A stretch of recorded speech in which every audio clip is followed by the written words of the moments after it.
Trust is built when what the brand says matches what people experience.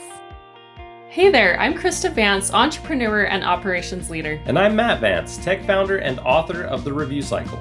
This is The Culture Prophet. We explore how strong workplace culture drives retention, reputation, and real business performance. We talk with HR leaders, executives, and founders building people-first companies that actually win. Production of The Culture Prophet is sponsored by UrBrand, the original employer reputation platform. UrBrand helps employers take control of how their company shows up in AI search and on review platforms like Glassdoor and Indeed, turning employee feedback into stronger reputation, better hiring, and healthier culture. Learn more at mobram.com. Welcome, everyone. When a company outgrows its narrative, the disconnect between its brand promise, internal culture, and daily execution can quietly derail scaling. Today, we're sitting down with branding expert Diana Rain, who helps growing organizations bridge that gap, turning high-level brand strategy into authentic, consistent action across every team. So we're really excited about this conversation. It's something that's challenging to scale that growth. So thanks for being here with us today, Diana. Thank you for having me, Chris and Krista and Matt. I'm very excited to be here today. Thank you. We are too. And yeah, this is something that Matt has talked about in the past with a couple different organizations that he worked on, is institutionalizing culture, because like we've talked about in the past, it's so easy for companies as they grow to lose those things that made them special in the beginning.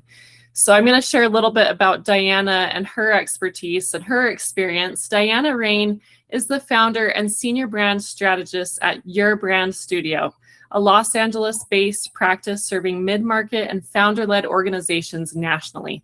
With 20 years of experience across 2 countries, she helps organizations clarify their positioning, build messaging architecture, and turn strategy into decision teams can understand and use. Her work brings order to complexity and closes the gap between brand strategy and what teams actually use. So I love that you're the practical side of all the talk, but we're going to do the talk and hopefully educate our listeners on how they can put it into practice. So before we dive in, can you tell us a little bit about the work that you do and what kind of organizations you help? Yes, thank you for introduction. I work with mid-market and founder-led organizations at a point when the brand strategy has become harder to explain, manage, and use consistently across teams. Actually, my work can include brand positioning, messaging architecture, audience architecture, brand governance, and strategy activation. The strategy is to create a strategic direction that people can actually use when they are making decisions. Oh, that's amazing. And honestly, it's very important that those strategies are able to grow as the organization does. So tell us, as a business goes from that founder-led stage to, I guess a rule of thumb that I've heard of is you can only have really close connections with about 150 people.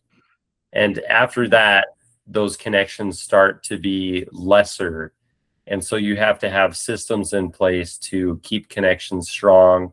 And because there are people within a business, it's not just products and services. So how do you go about scaling that connection and keeping a brand promise intact as a company starts to grow into the enterprise size? Actually, I've consistently seen a pattern that businesses often change faster than their brands do.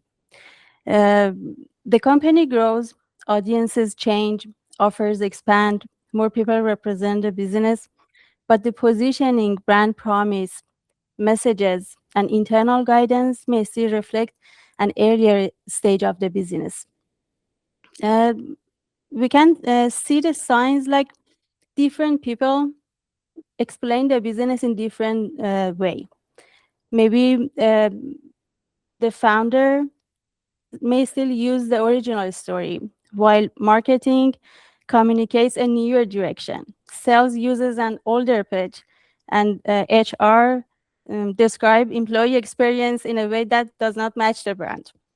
Uh, yes, and we may see a lot of rewrites, unnecessary meetings, conflicting messages.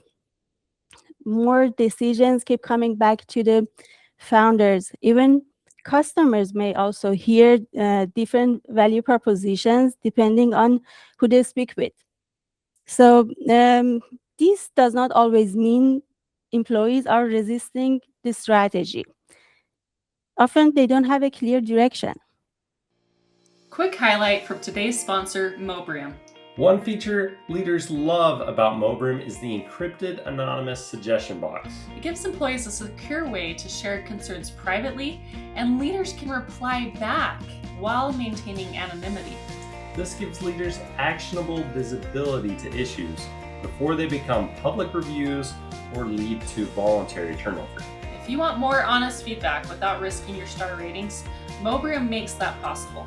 Learn more at mobram.com. Now back to the episode.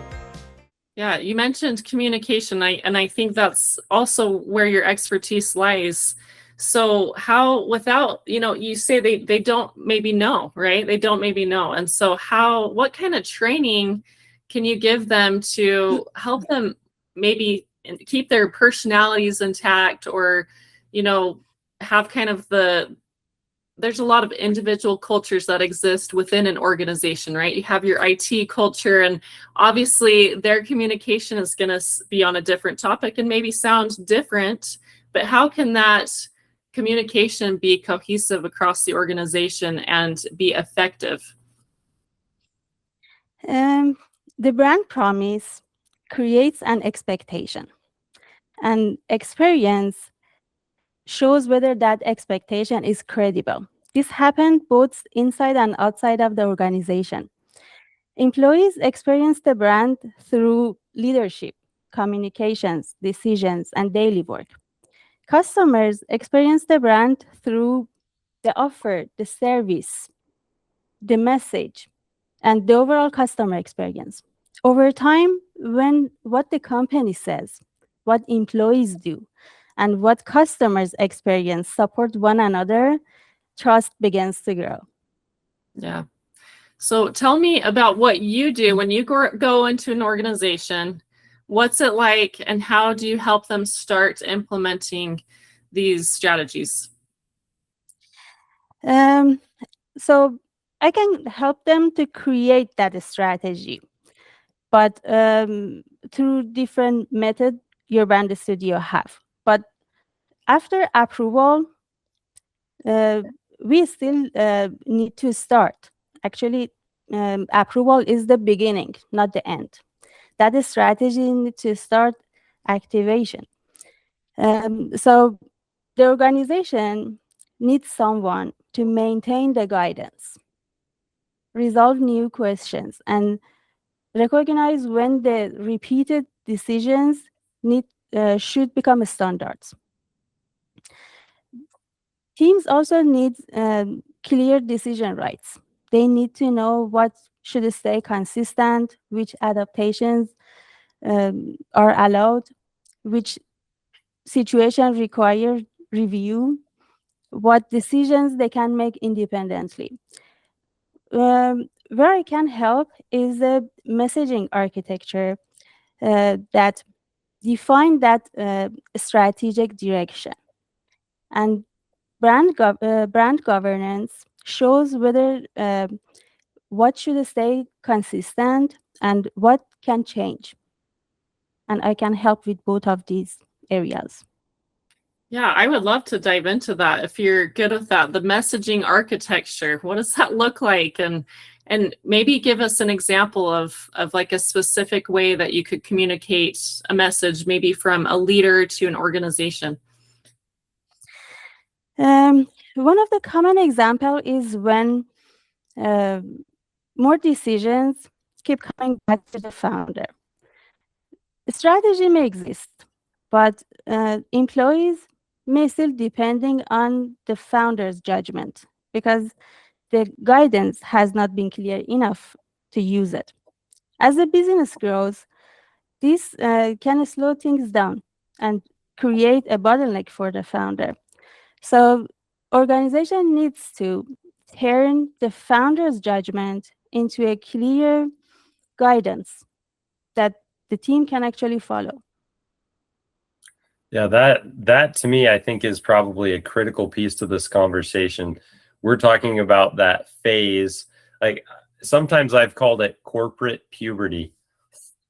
Things are changing, it's awkward. You're going from this little startup to this larger company, and you have to take, as you said, the founder's judgment, what they would do and their approach to things, and turn it into behavioral guide rails to help institutionalize decision making and how the employees interact with each other and with the clients. We're helping guide those behaviors throughout the organization, since the founder can't have those conversations with every person every time. Everyone should work together. Yeah, I want to point out something from what you just said is that brand, it's not just in one place. It's not centered around one place. It's customer, it's the product, it's the employees, and all of them kind of fit together in and hopefully a cohesive way where it's like your values all blend together and mimic each other. So one company I'm thinking of is, and Matt knows this one better than me, but is it Snowbird that they have like the really tough slopes, right? And so they get reviews that are like 1 star, this ski slope was too hard.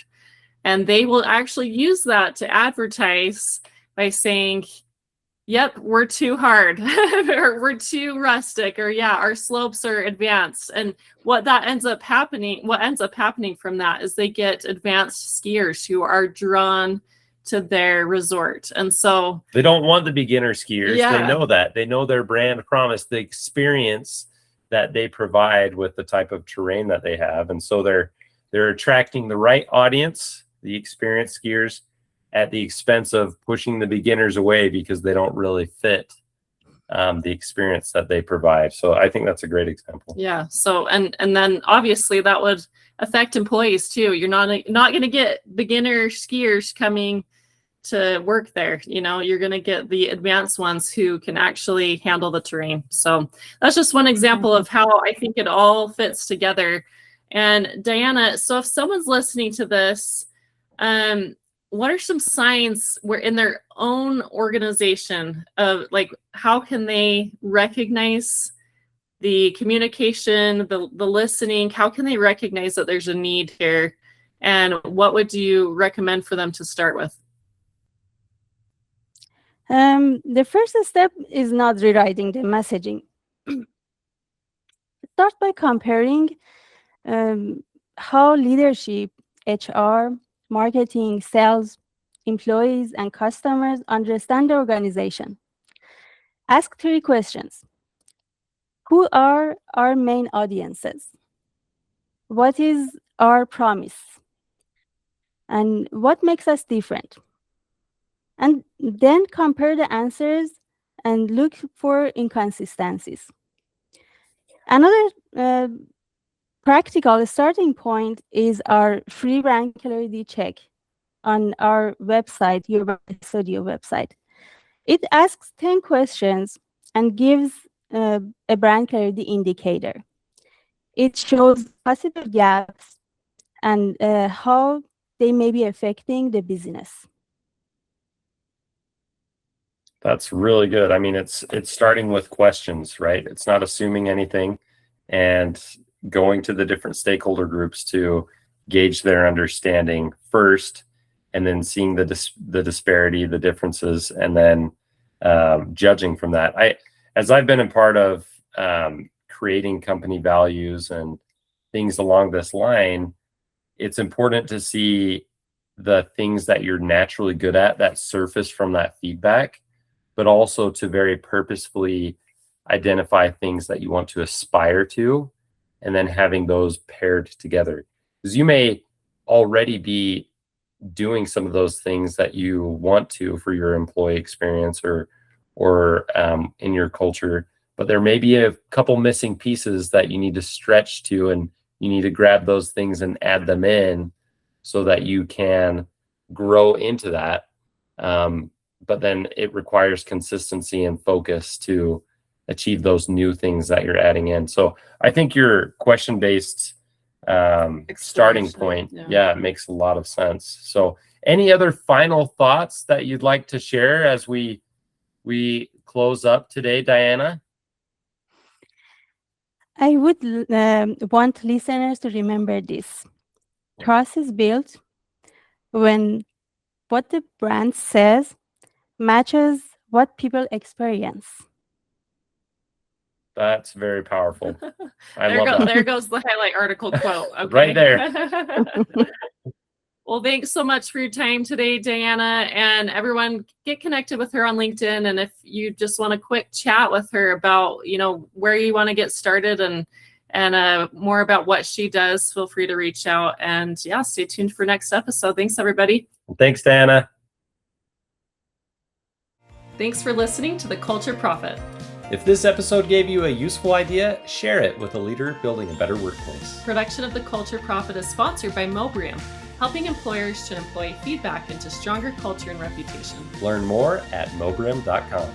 Until next time, go find one way to prioritize your people and watch your profits grow.